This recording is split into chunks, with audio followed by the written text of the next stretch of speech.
What's going on, people? We are Tottenham TV, back here for another review stream as Spurs lost for the second time in a row in the space of a week, 2-1 at Molineux, which two late goals, 2 goals in stoppage time, turned the result around, which looked like we were going to get away with one for a little bit because, you know, 1-0 from the very, I think, second minute we scored, and we were hanging in there all the way till the end.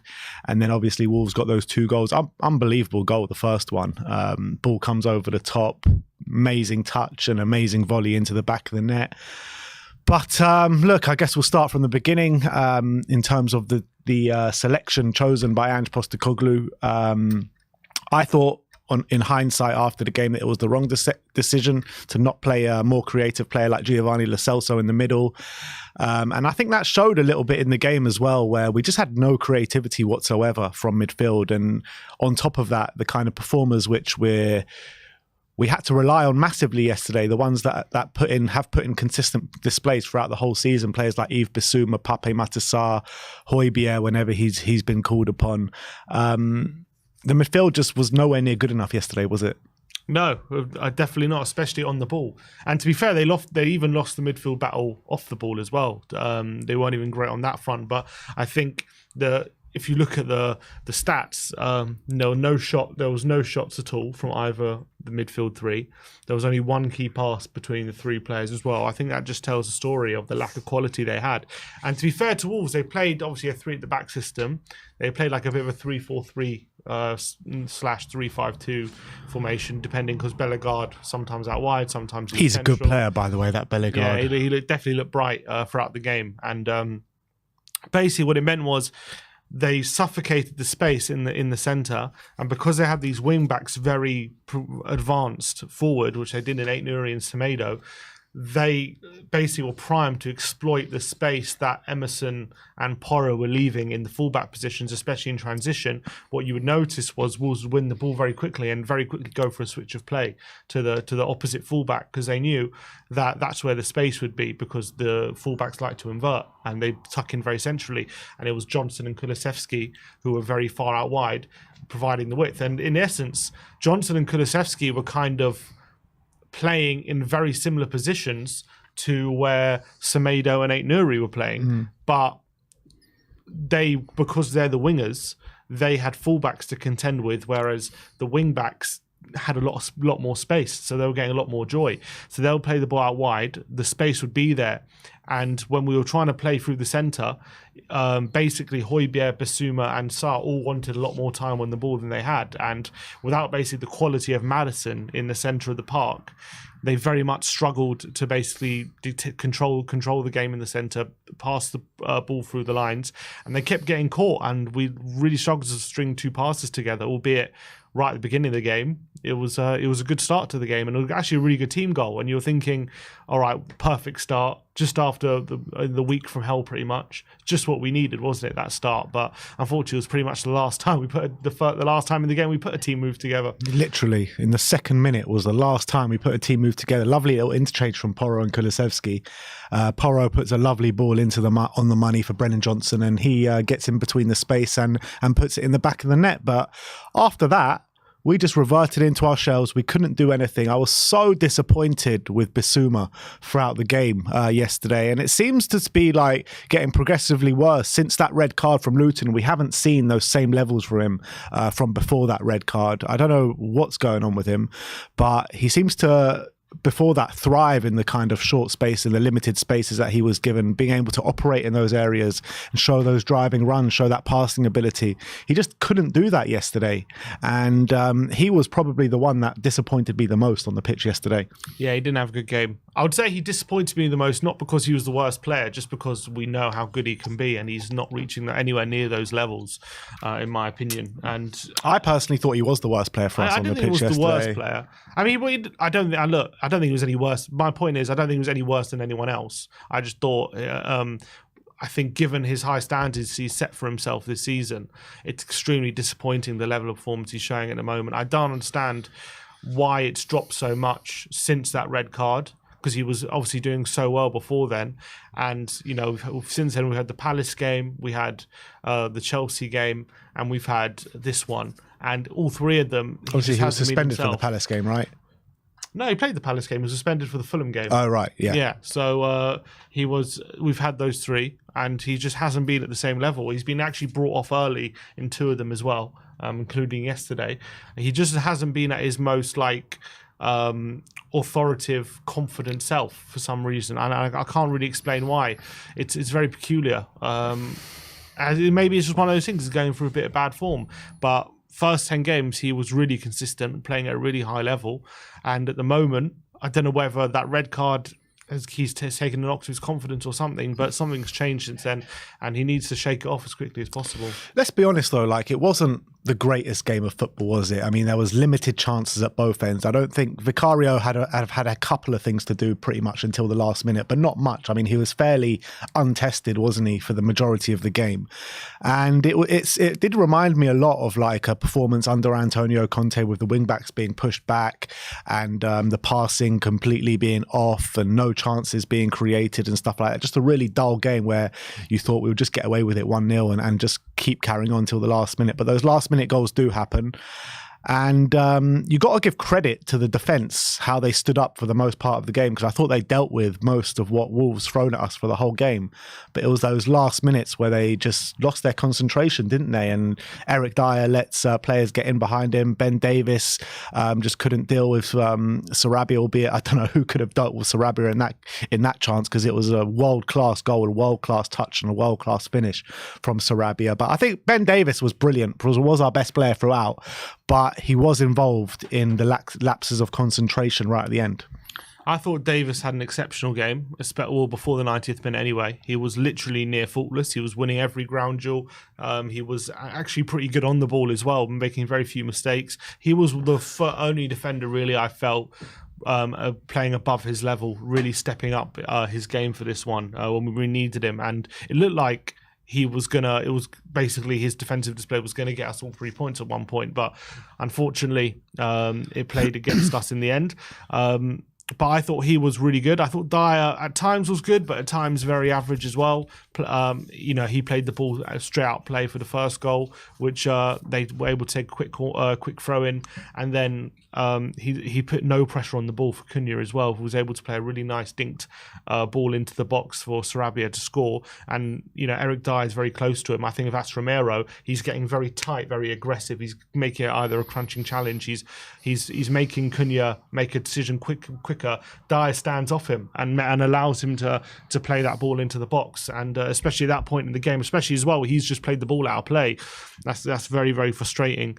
And then the second goal happens, a few minutes later when we're chasing the second goal. But I would say overall, I think I remember one save from Lamina in the first half Vicario had to make.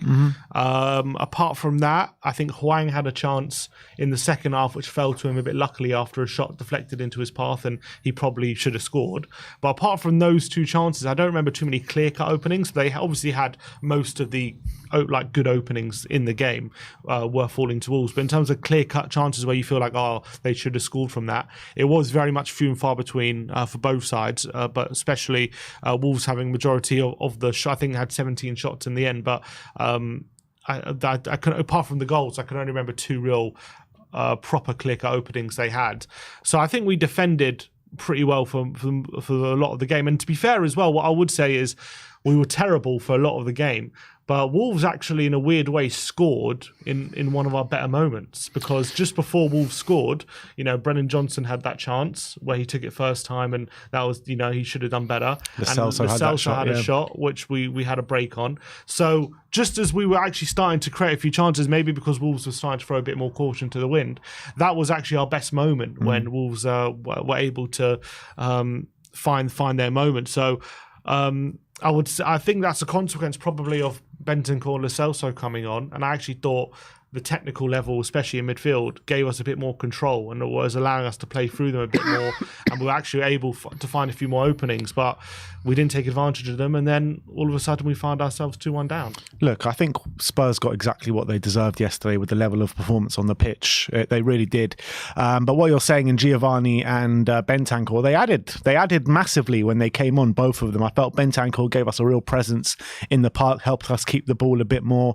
Giovanni was being aggressive aggressive. That challenge in the middle of the park where he like just kind of curled round, I don't know which Wolves player it was, and won the ball back and started an attack for Spurs was brilliant.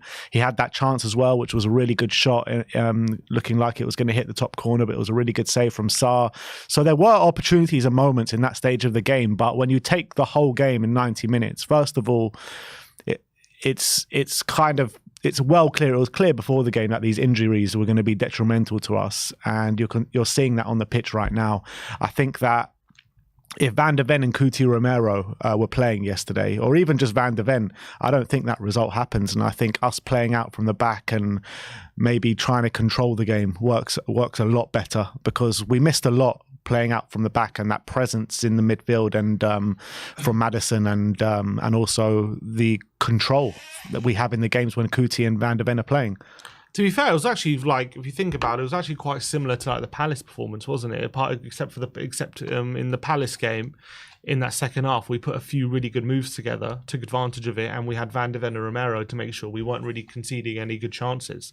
Whereas in this one, obviously there was no Maddison to help us control the game a bit more, and obviously we had no Van de Ven and Romero just to make sure that the chances we were conceding weren't as good quality.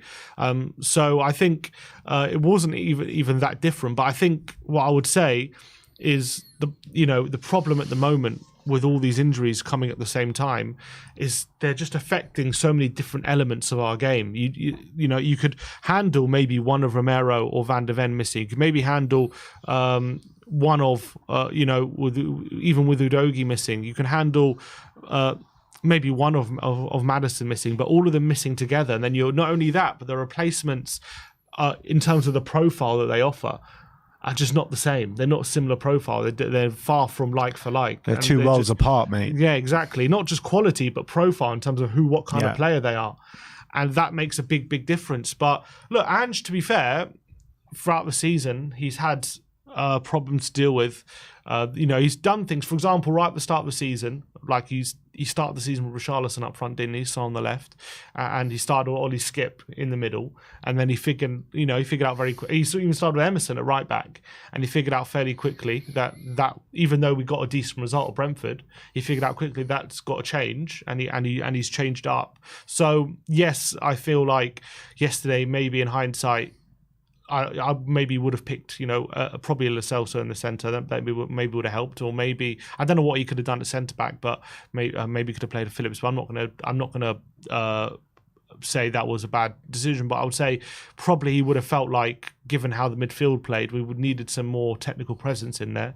But he's going to figure it out. It's his first game where he's had all these injuries, and he's got a lot of problems to deal with, and I feel for him, because there's a lot of issues, a lot of fires he's got to put out right now. And thankfully, one of those issues should be dealt with next game with Udogie back, so that should be an issue dealt with. But he's just got to figure it out at the moment. It's not just because he got it wrong this time. This game is going to continue to get it wrong. Hopefully, he'll see what's happening on the pitch, or identify problems, and it's all about just problem solving. And I think in this game, he didn't quite get it right, but hopefully he can, going forward, he can start figuring out those problems. Yeah, I really hope so. But you're looking at the situation now with our next 3 games, our next 4 games, our hardest run in the Premier League so far. And that has to come, and that has to coincide with this mad injury crisis that we got. And you got to remember, Bissouma got booked yesterday as well. So he's going to be suspended for the next game. So that's another problem that he has to come across. And to be honest, and as much as how poor the midfield was yesterday, and how good for the most part the defense was, I'm not as worried as the midfield as I am as the defense, because you look at the teams that we're coming up to face in the next 3 weeks. Yes, fine, Newcastle depleted, but they might have a few players back by the time we play them. But next game, we got Villa at home, who've got Watkins and Diaby, who are absolutely in firing form. You've got Man City coming up the next week. Need I say more? And then you've got Newcastle and West Ham coming up the next 2 games. So I don't know what kind of solutions Ange can even find to get consistent results in our next 4 games. I just don't know if it's possible. Yeah, I mean, even with our best team, it's going to be hard to get results in those next 2 games, even if everyone was fit. So, considering we've got injuries, it's going to be much, much harder. But he's got to find a way. We need results. Don't get me wrong, and that's what. That is what I'm worried about. But I think right now he's just got to focus on trying to get that performance level right. Even if we end up losing the game to Villa, he's got to find a way to get this team playing football again. To how we were in the first 15 minutes against Chelsea. He's got to find a solution so we can actually have a bit more ability on the ball, bring that confidence back. Look, and it's only been one game. You can argue the second half against Chelsea, we're down to 9 men, all that stuff. So look, we had one really bad game when it comes to playing with 11 players. He's got to find a solution to get the performance level back up. And the results, sometimes you can't control that. With the defence we have, there's not much he can do. He's just got to play with what he's got. But in terms of getting the performance level up, I definitely feel like he can do that. Even against a Villa, even against a Man City, we are much better with the players that we have available than we were yesterday. Yeah. And I'm certain about that. And I think Ange knows that. And he looked disappointed after the game. He was saying how the players after we scored were way too conservative and they didn't play aggressively forward enough, and they let the game pass them by a bit. And that's something that's got to be drummed into them, and that they have to figure out, because yesterday it wasn't the result that disappointed in the most. It was just how we played. And what do you put that down to? Because we've been so good at kind of pressing, being aggressive, keeping the ball all season, and yesterday it was just a complete opposite of what we've been showing all season. The pressing was completely off. At times, Sonny was the only one pressing and nobody was following him. And if they were, it was kind of half-assed. We just couldn't keep the ball for love nor money. None of the players could string 2 passes together. Way too passive. And I don't know, it just looked like a different mentality from the team yesterday. I think a lot of it may have been Wolves themselves had a very good game. They were playing at a very high level, and we know Wolves is a tough place to go. They beat Man City not long ago, albeit it was Man City probably played better than we did on the day. But they've had some really good performances against top teams at home. They're not easy to play against, but it seemed like Tottenham maybe weren't up for the fight a bit yesterday. I wouldn't say it was a case of not trying or anything like that. I definitely see a team out there trying their best, but I don't know. I felt like that tactically we were struggling to deal with what Wolves were, the questions Wolves were asking with, playing that 3 at the back system with the wide fullbacks. I think Gary O'Neill definitely had a plan to combat what we were trying to do, and we had no answer to it in terms of exploiting that space and then hounding us in the central areas. We had no answer to playing it quickly. And what you need to do in those situations is you need to show quality. You need to, when teams are not giving you time on the ball, you need to have players who are making very quick decisions, releasing it very quickly, and with quality. And we just didn't have that in the centre yesterday. And maybe I don't want to just put it down to Maddison. Obviously, Maddison makes a big difference, but you have a player like him in the centre who can control a game like he has been doing, knows where the space is, knows where to go to ask different questions of the opposition, but as well has the quality. When you ask him a question, when you press him, he can make a quick decision, whether that go for a dribble or a quick pass. And the players yesterday weren't able to do that. In terms of solutions, it's difficult. You can say maybe put a Lo Celso in, maybe even put a Bentancur in, who's maybe he's had a couple of games now where he's played significant minutes, so maybe he's getting there. But we need more technical ability, because Højbjerg, Sarr and Bissouma. Bissouma should have it, but he didn't have it yesterday. And then Højbjerg and Sarr just weren't at the level yesterday. Yeah, I remember one pass from Højbjerg which really split the Wolves defence, but apart from that, he as well kept losing the ball consistently, time after time after time. And it was just so frustrating. It was so frustrating. It was a bit of a throwback to last season, the way we were playing for the most part of last season. It reminded me of the Fulham performance, to be honest, as well. The Fulham in the Cup. Yeah. And similar. Yeah, no, absolutely spot on. But that was also a throwback to last season, to be fair.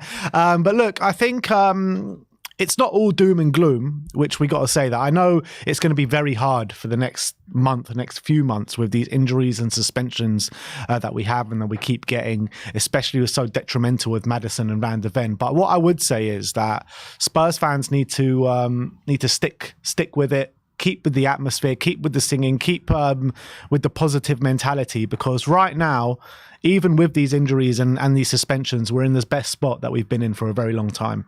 And yes, we've got detrimental stuff going on in the squad, but that will come to an end at some point. And we've got a very good starting 11. We just don't have good backup players, which we've known, and we knew that before coming into this season.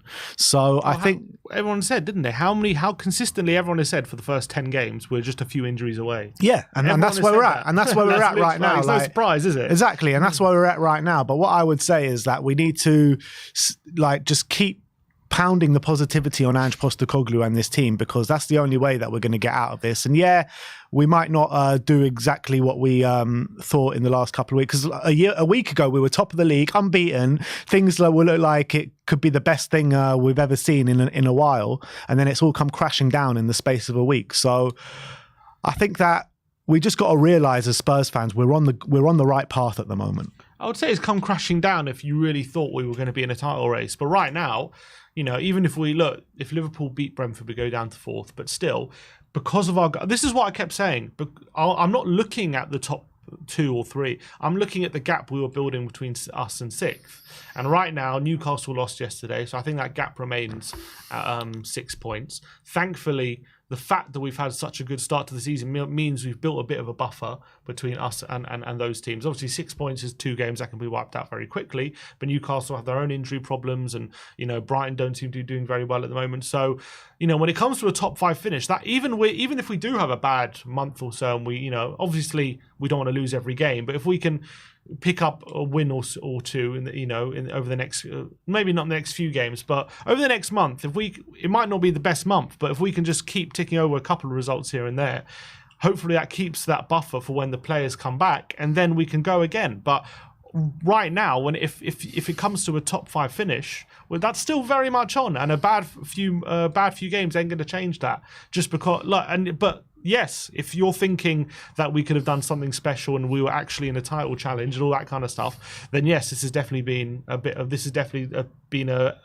couple of weeks where we come crashing down to earth, 100%, and I understand that. But for me, I'm just looking at the top 5, and I think that's still very much on. It is very much on, but I think it's probably going to be more of a dogfight than maybe what people would have thought after the first 10 games of the season, after going unbeaten and everything like that. And I think it's probably expected, to be honest, because we are where we are right now. And I think, look, like you said, these gaps can be wiped out in the next couple of weeks, especially with us going to playing Newcastle in 3-4 weeks, whatever it may be. So, look, I think we just need to stick with it. And we need to, like I said, just pound them with absolute positivity. And even if we do go on a really bad run now and lose our next 3 games, I don't want to hear anyone being like, oh, this one's got to go, that one's got to go. We know, or I believe this for an actual fact, like if we do well in January and in the summer and replenish the squad with what we need with the so it doesn't look so bad when this situation happens again, then next season we could have a really strong season, and we could actually do something special. So we need to realize as Spurs fans that we are on the right path right now. And yeah, there are going to be blips and bumps on the road. Ange Postecoglou has been saying this all season, by the way, that, these bumps in the road are going to happen. They are going to come. And we're here. This is where we are right now. So we need to support the team. We're going through a very bad moment at the moment, and they need our support to the max at the moment. And that's just what it has to come down to. Absolutely agree. I mean, what can I say? It's going to be, given what we saw yesterday, I think it is going to be a very difficult next couple months, especially with Van de Ven and Maddison out, given how crucial they are to what we want to do.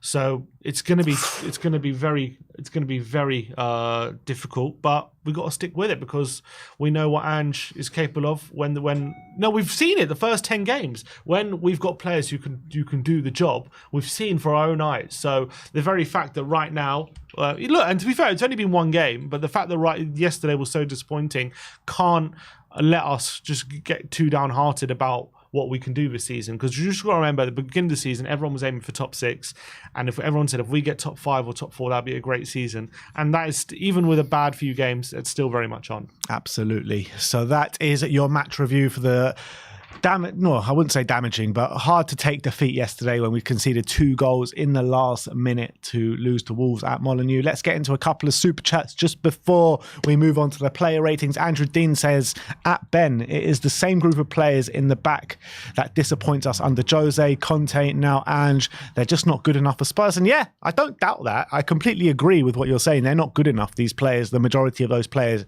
that were in the back line yesterday.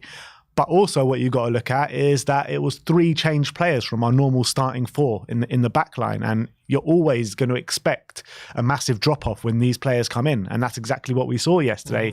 But also on the flip side, I think they actually played well for the most part of the game. They just let us down in the last few minutes of the defence. But look, I do see that we would have had a lot more control in the game if Mickey van de Ven and Cuti Romero were playing. But this is what I'm saying as well. Like, we need to just support everyone. Ange knows, the club knows, the players know, the fans know where we need upgrades. And those upgrades will come, whether it be in January in the summer. And these players, the Eric Dyer's contract's up at the end of the season. We're not going to see him after this season. So you got players here who've been here for too long that are not going to be here for much longer. And when these players do go out the door and new players come in, you got to believe that it's going to be of the required quality and we'll see the best of it.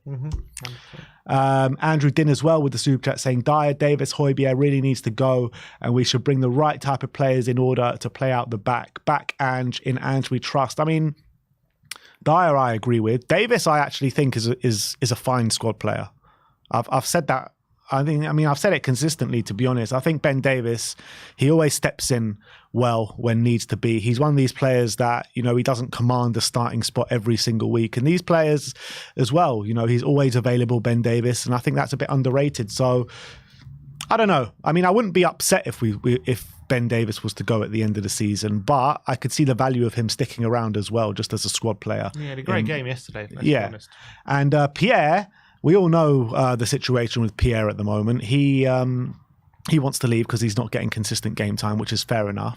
But again, like if he was to stay around, we know that he's a top-notch quality squad player. You can't get many players that are just going to sit in the backup and be as good as Pierre. Actually, if you're thinking about Pierre as as your substitute midfielder, like, I think you're being very nitpicky if you're saying that is like he is a problem having him as backup centre mid. Like, having Pierre as a squad player, that's like a good situation to be in. You want players of Pierre's quality as your backups. Like, what you can't really ask for much more than that. I think it's asking for too much to say he's not even good enough to be backup. Yeah, it's ridiculous, to be honest.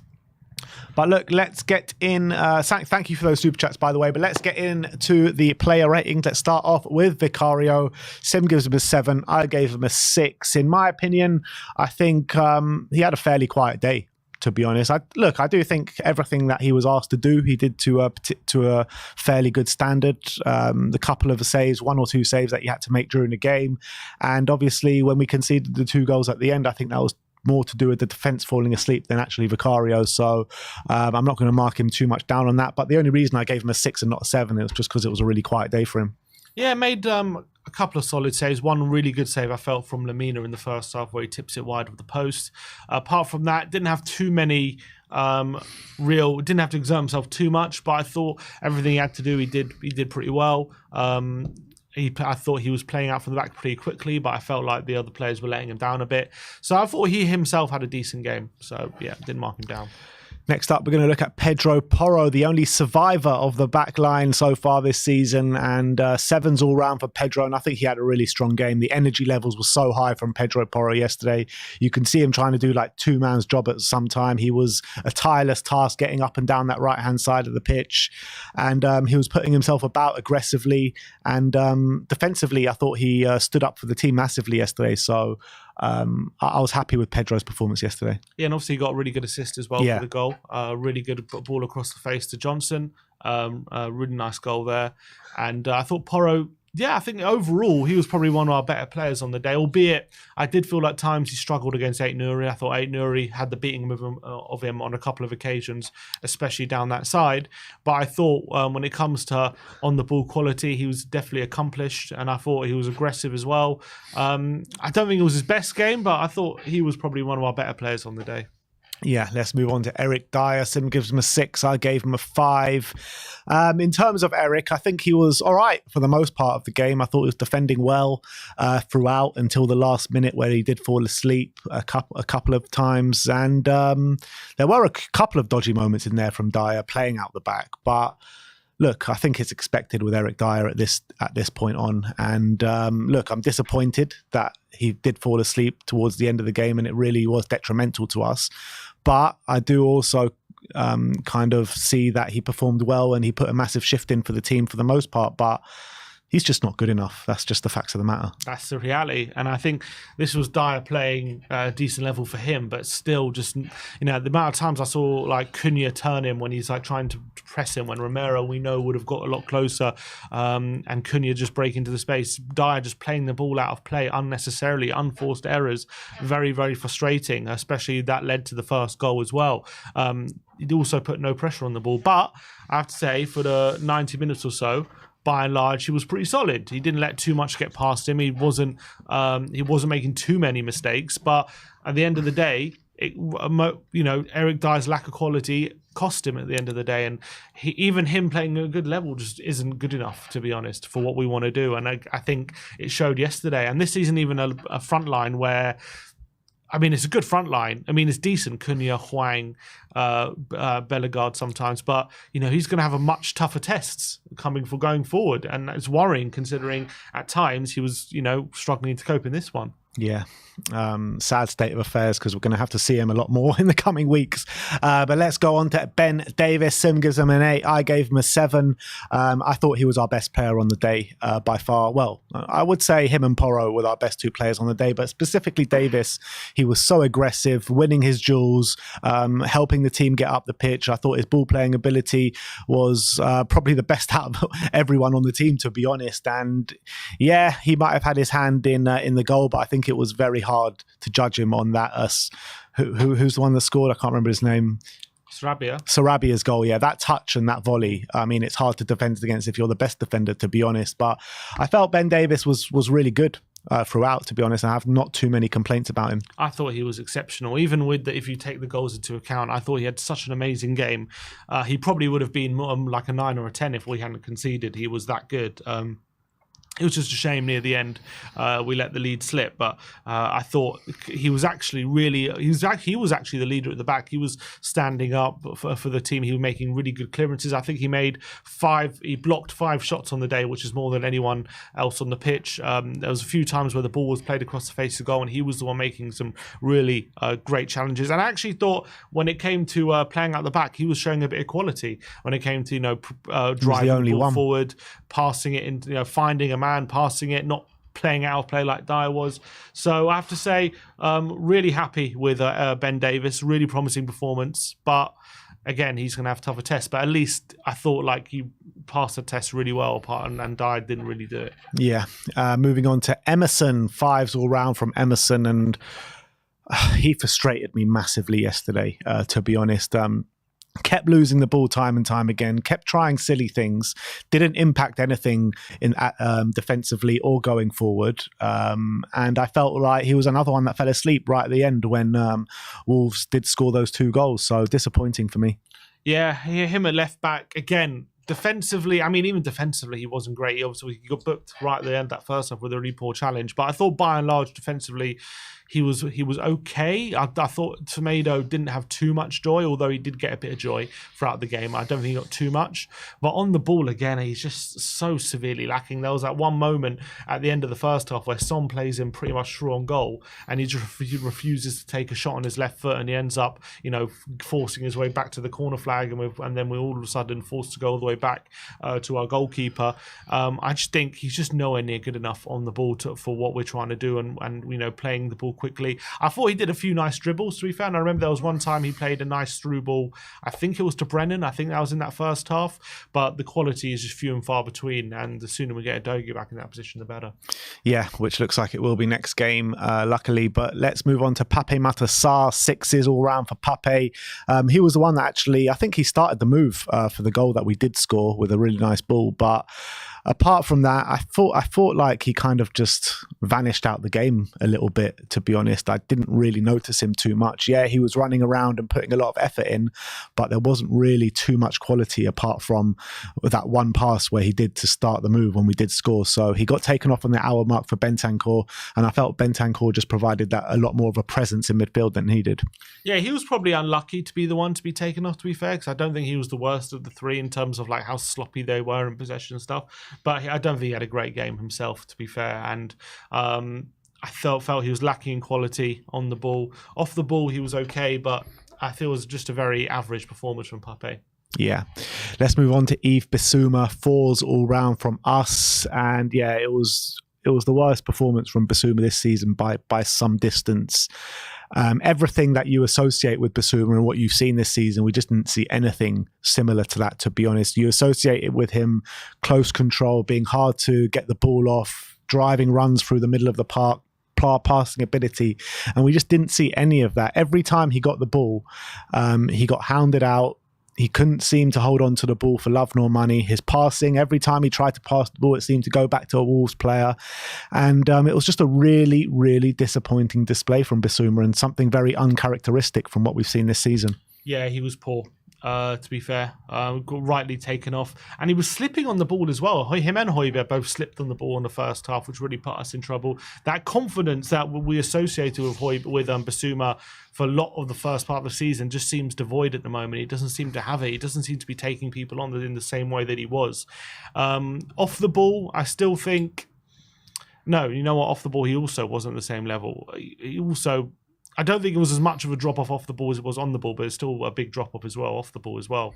Still nowhere near where he was. He was so aggressively dominant. Nothing was getting past him. His ground duels, I think the numbers for his ground duels early in the season were so strong, and now they're a lot weaker. And I can't put my finger on what has changed since that Luton game, but maybe he just needs an arm around the shoulder of Ange, because at the moment he's really struggling to hit those performance levels again. And something seems to have switched since that Luton game. And obviously he did pick up that yellow card in the first half, which means he will be suspended. Do you reckon that was playing on his mind a little bit? Because the last time he picked up a yellow card, he got that second yellow card against Luton, and maybe that was playing on his mind a little bit. Maybe.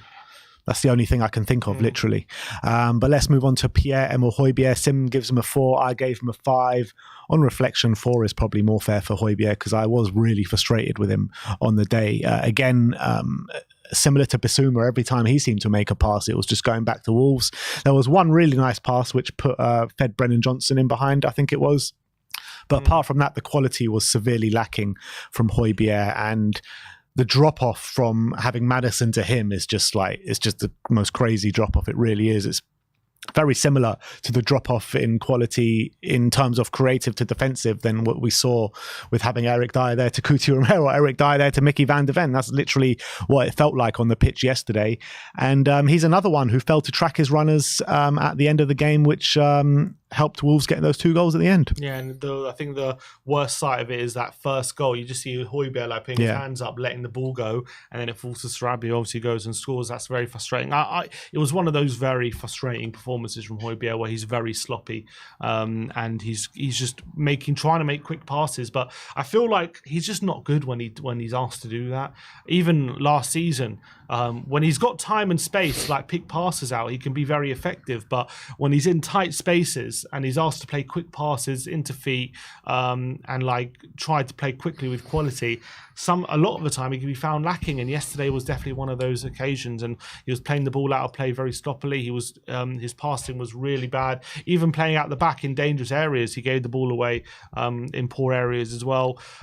So very, very disappointing. Albeit you're right, there was one moment in that second half he's played down the right from Son, and there was a good chance for Johnson, but he maybe rushed the chance, and you know, you could be talking about an assist at the end of the day, but poor. And it was a really good assist as well. Yeah.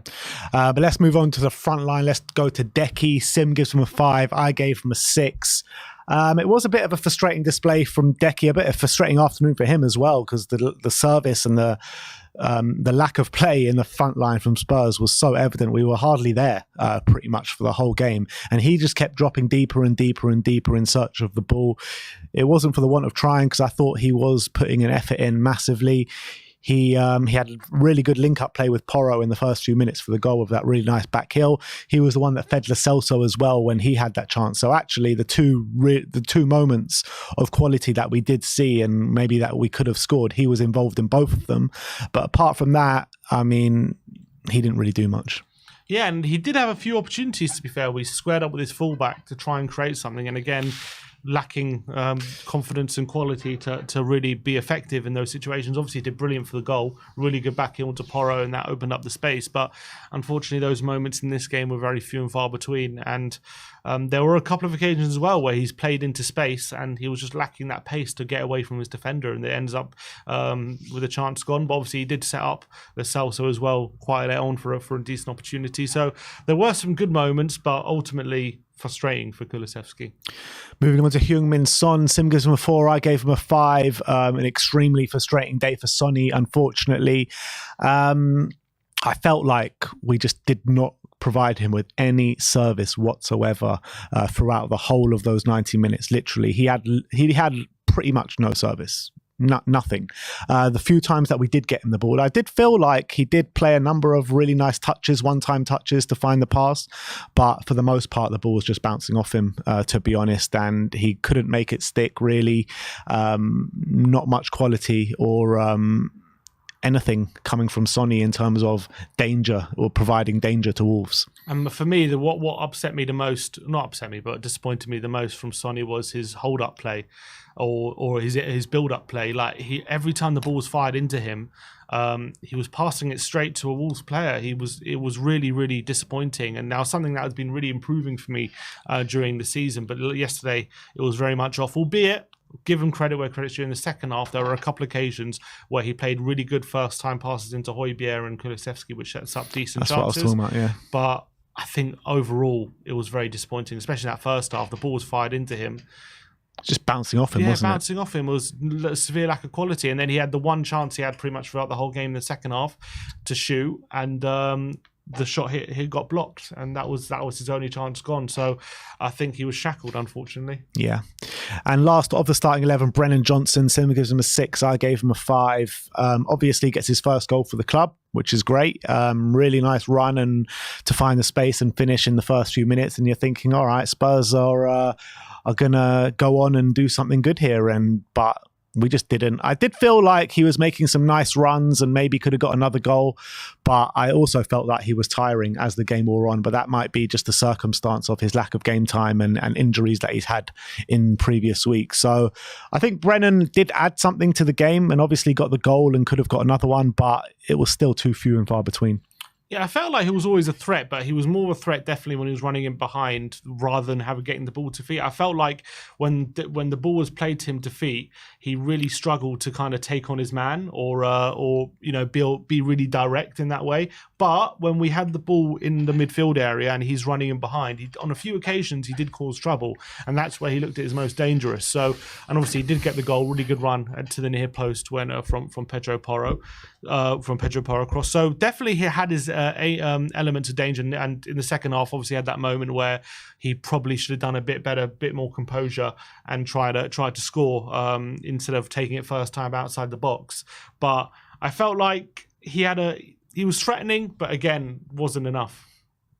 Moving on to the substitutes, Rodrigo Bentancur, who came on for Pape Matar with around half an hour to go. Sim gives him a 7.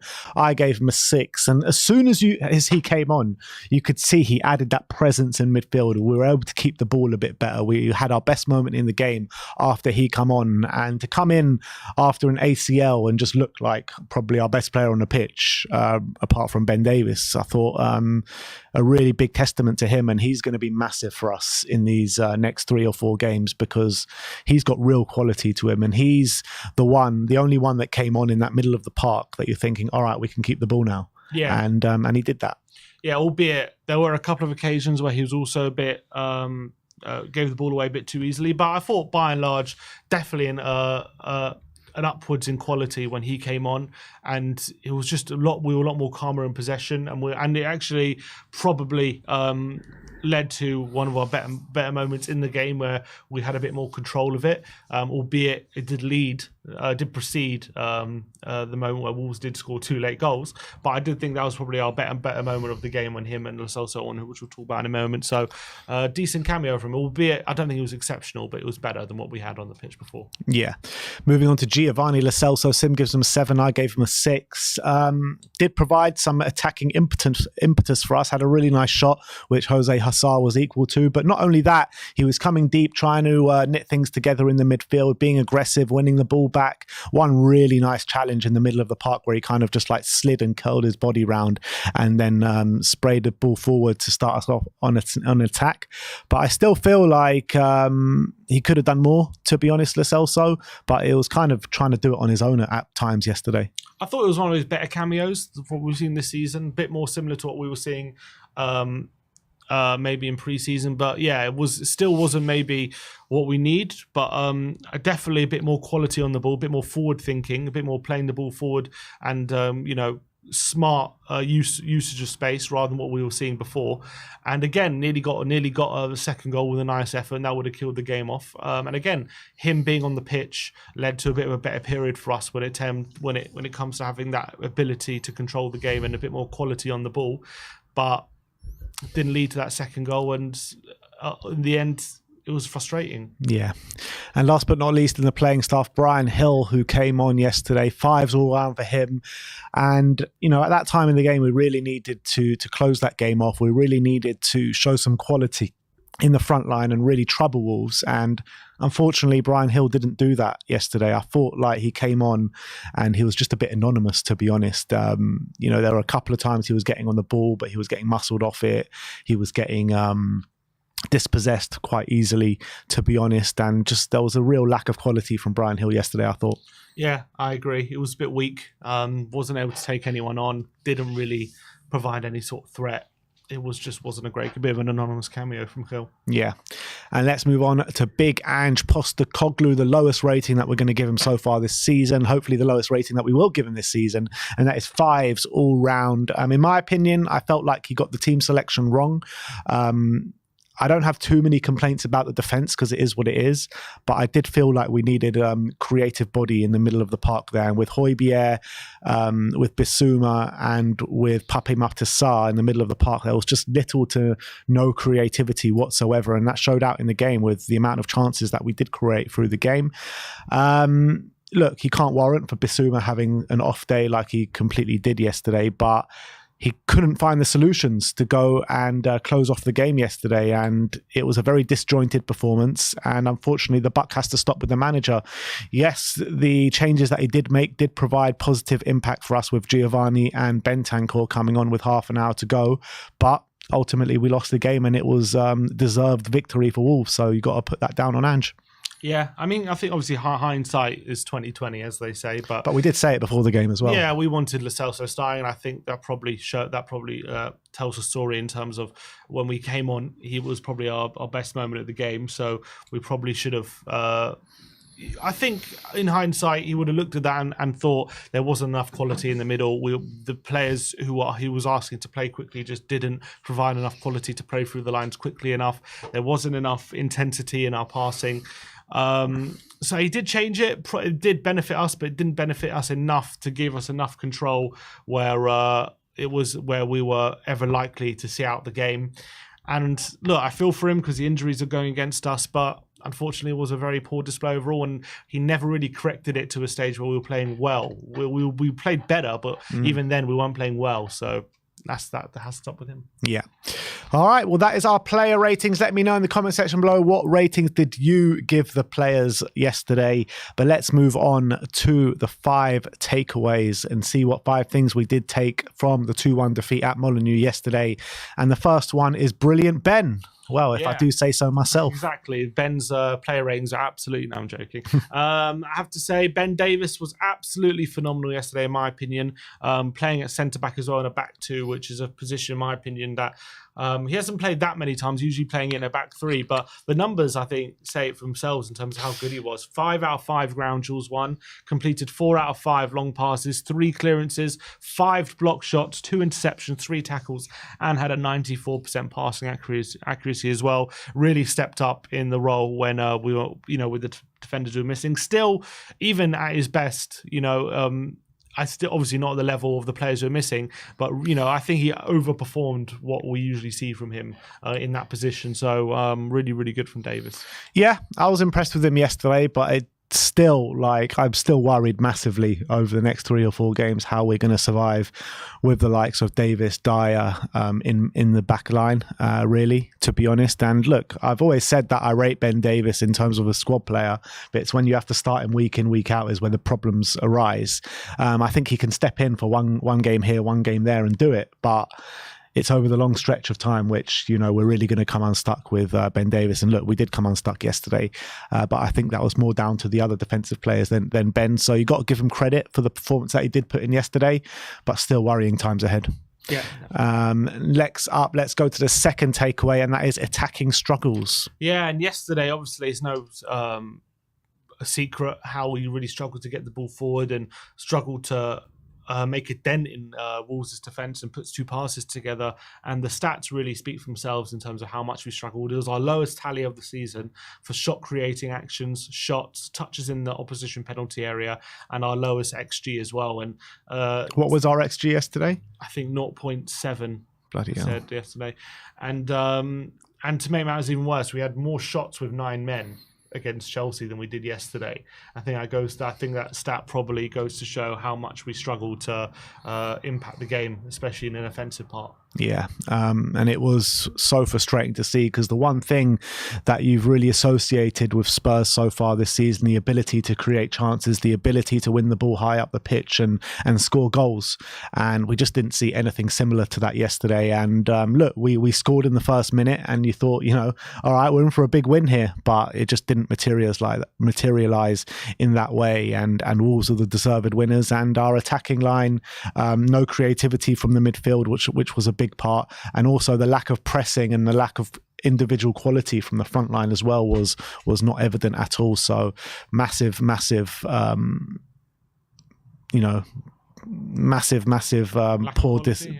of quality and poor display in the front line. That's what it came down to. But let's move on to the third takeaway, and that is problems out wide. Yeah, and there was a big battle out wide for dominance, because you had Ait-Nouri and Semedo for Wolves playing the wing-back role. You had obviously Spurs we had a couple of fullbacks, but because they're inverted, the width was really coming from Johnson and Kulusevski.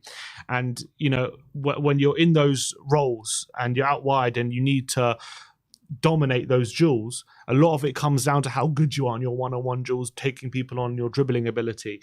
And unfortunately, we really came out second best on that front. And Kulusevski, Brennan Johnson really struggled to make an impact in their one-on-one duels. And in fact, they only attempted 3 dribbles between them and didn't complete any. And when it came to Ait-Nouri and Semedo, they attempted 7 dribbles and completed all 7. So they were very much dominant when it came to the one-on-one battles out wide.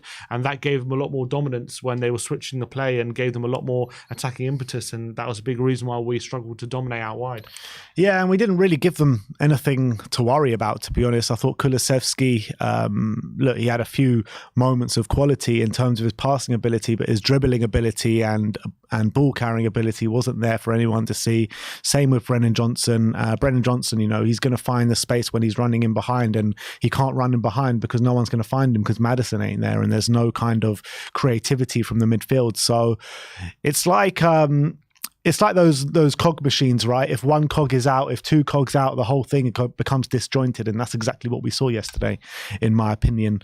Number 4, we lost the midfield battle. Yeah, and this is, we've spoken about the midfield in our review, and it wasn't just on the ball, it was off the ball as well, where we were second best to Wolves, and we really struggled to compete.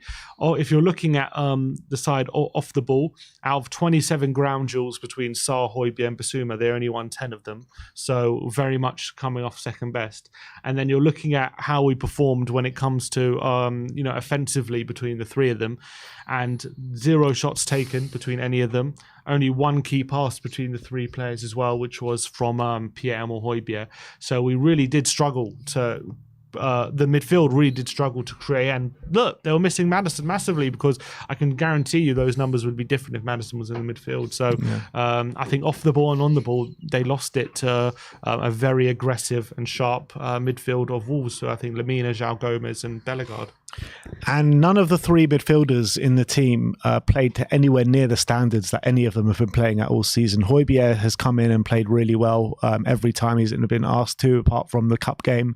Bissouma has been one of our best players before that red card. And Pape Matar Sarr has been a bundle of energy and played to a really high level pretty much all season. The one thing that we did that no one takes into account with Maddison is everyone talks about how good he is creatively and how good he is going forward and how he finds that space for us. But no one is talking about how good he is dropping deep and winning his duels and doing all that dirty off the ball stuff that no one gives him credit for. And I think that we missed that massively yesterday. And it's not just going forward why we miss Maddison, but we miss Maddison going the other way as well. And the quicker we get him back, the better, because I don't think there's anyone in our team that can replicate what he does going forward and going back, like pretty much the hub of the whole team, James Maddison. And when we miss that, as well as we miss the 2 centre-backs that control the game for us, we look like Conte ball again. Yeah, and that's exactly what happened. Yeah. And last but not least, the 5th and final takeaway, and that is not getting any easier. Yeah, and look, Spurs now are going to go into the international break with off the back of 2 back-to-back losses, which is hard to take. But, looking at our fixtures after international break, it definitely isn't getting any easier. Aston Villa come up next at home, who are currently winning 1-0 at home to Fulham as we speak, and they're a big challenge for us in the top 4 at the moment. Man City at the Etihad come up after that. Then you got a London derby against West Ham, and then you got Newcastle. I don't know if it's at home, but you got Newcastle as well, who's definitely not going to be easy. So, obviously losing to Wolves, and we know it's a tough game. Don't get me wrong, and there's no game guaranteed. But given the fixtures that we have ahead of us, we really needed something out of this game, and to get nothing is going to be hard to take. And the fixtures ain't getting any easier. Yeah, and if we play like that in any of those next 3 or 4 fixtures, we ain't going to come away with a point, never mind 3. So, it's very frustrating. It's very worrying. But look, I think we just need to realise the situation we're in, realise that our first 11 is really good, but after that, it's not very good. And when we've got the level of injuries and suspensions that we do have, it's going to make it extremely difficult for us. And this is the reason why in the summer we weren't happy with our transfer business, because we were happy with the quality that was being brought in, but it just wasn't enough. And we knew that if we got detrimental injuries in the first 11, we're going to struggle massively for it. And that's exactly what we're seeing right now. So I would say that Spurs are on the right path because we've got the right manager in. We've got good players there. We just need to put good players around the good players and make it into a squad, not just the starting 11. And once we do that, we'll start seeing consistently good performances, even if we do have injuries. But right now, with only a starting 11, if we have those injuries, there's just nothing we can do. That's the situation we're in, unfortunately. And also, we're only 11, 12 games into a project. To be where we are right now, only 11, 12 games into a project is really not a bad thing. It's a good thing, in my opinion, to see where we're at and how far we've come in such a short space of time. And we've had this rebuild going on, but now Ange's here, the rebuild can actually happen. And like I said, we've rebuilt the first 11. Now we need to rebuild the squad, and once we do that, we'll be fine. Yeah, look, we're still third at the time of talking. Obviously, Liverpool playing Brentford, but we're in the top 4. That's the aim. Everyone got to remember that. I know we had a brilliant start to the season, but anyone who really believed we were going to be in a title race is getting ahead of themselves. Look at where we are on the table. If we end up in the top 4 or top 5 come the end of the season, it's a great season. So look, you got to keep your feet on the ground and just keep looking at what the target is. And also, if we do that and can achieve 4th or 5th this season, it'll be a great springboard for next season. Massive. Exactly. So, look, that is our 5 takeaways. Let me know in the comment section below, what are your takeaways from the game yesterday? And let's finish off with some Twitter reacts, talking from the game yesterday. Let's see how X did react to the game yesterday, starting off with the Spurs Express. I'm just going to breeze through that one from Adam Lustigman. We'll go to the Spurs Express saying, Pedro Porro already missing James Maddison just like the rest of us. He put a message to him on Instagram saying, we are waiting for you, friend, with a heart emoji. And I think we're all waiting for him, aren't we? He ain't the only one. I think he speaks for all of us, Pedro. So look, I think Maddison, I think we got it in the likes anyway. He put out a statement yesterday, or a message, but yeah, he was badly missed yesterday. Yeah. Domino's coming in and giving us a bit of shithousery yesterday, saying, introducing our new dessert, the Spurs Crumble. Domino. I'm not getting Domino's again. That's it. I'm boycotting Domino's. Everyone boycott Domino's. You boycott Domino's, but you like their tweet. Spurs. No, for the reacts. For the reacts. But this was in reply to Sky Sports saying unbelievable ending at Molineux. Spurs Express with Brennan Johnson on Instagram saying gutted with all the way that ended. Thank you again for the support. See you after the break. Spurs OTM saying the way inadequate players stay at the club for years and years is baffling to me. Look, it's baffling to all of us, but a rebuild doesn't happen overnight, and we're in the middle of a rebuild right now, and you just got to look at some of the clubs, what they did in their first season of their rebuild. Look at Arsenal, finished 8th in the league, couldn't put 3 or 4 wins together. Every other club, look at Chelsea right now, they're in the first year of their rebuild, they're sitting in mid-table. Klopp finished 8th. Klopp finished 8th. Pep Guardiola didn't get to grips with things in his first year either. So I think that you can't expect everything to happen straight away. I know, like, after the first 10 games, it's kind of hard not to, because we were winning every game, unbeaten after the first 10 games. But it was highly unlikely with the thin squad that we had that was going to carry on for the whole season. So people need to look at the situation a bit more realistically, and instead of just looking at it being like, oh, we won our first 10 games, why is it all stopping now? Oh, things must be broken. No, it's not as simple. Exactly. Spurs tweeted out saying, that's for you, Madders. Brennan Johnson with the Maddison celebration yesterday with Pedro Porro after he scored. At least that was a nice moment. Yeah, it was nice. That was the last nice moment in the game after 2 minutes in. And Hotspur related saying Ben Davies has been named as Premier League man of the match for the game against Wolves today. I didn't realise he's got man of the match. So yeah, big up to Ben Davies. Really strong performance yesterday. And getting a man of the match in a losing performance ain't to be sniffed at. And deserved it as well. I thought he was exceptional. I did think he was the best player on the pitch on both sides. I really believe that. James Maddison with his statement yesterday saying the roller coaster that is football, unfortunately, will need a period of time away from the pitch to get this one right. See you in the new year, Spurs fans. I'll be back better and stronger for sure. Promise you that. So fighting words there. Going to need him back. And it's so annoying because he's on such good momentum and having had such a good start to his career for this to happen. Such bad timing, but let's hope he comes back fitter than better than ever. And this was Brennan Johnson wearing the body cam yesterday. This is a brand new thing that TNT Sport brought in yesterday, and I don't quite get it. Why, if you're going to do it, why doing the warm up? Who actually cares to watch a warm up? Okay, they're doing a couple of sprints. Like, is that really something special? It's unbelievable to see that. Unbelievable. The Unbelievable. cones. Look at those cones. Got a close up of them. Incredible. What do you mean? Did you not get that close up of back of Ben Davies's head? Oh, unbelievable. Look at that. That is what we all want to see. Incredible. Like, if you're going to do this, like, do it in a game or something. You know what I mean? Why are you doing it in a warm up? Like, or if you're going to do it in the warm up, at least do the shooting drill or something. What is this? Who wants to see this? Is this all they did? Was there not anything else? I don't know. I mean, I haven't seen the whole thing, but this is all I saw. I don't know.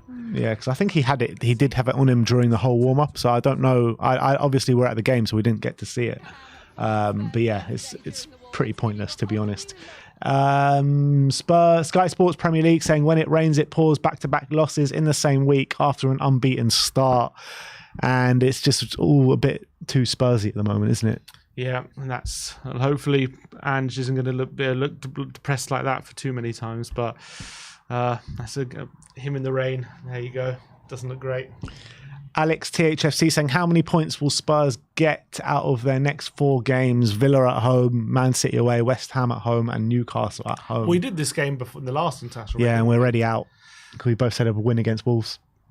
No, but the Wolves was the fourth game. No? Oh, you're talking about then. We did it after again as well, where Wolves was the first game. Oh, right. Because I think I predicted 8 points, I think, if I remember rightly. No, I I predicted from the last 4 games, because it was international bet to international bet. Yeah. That's what we did. Yeah.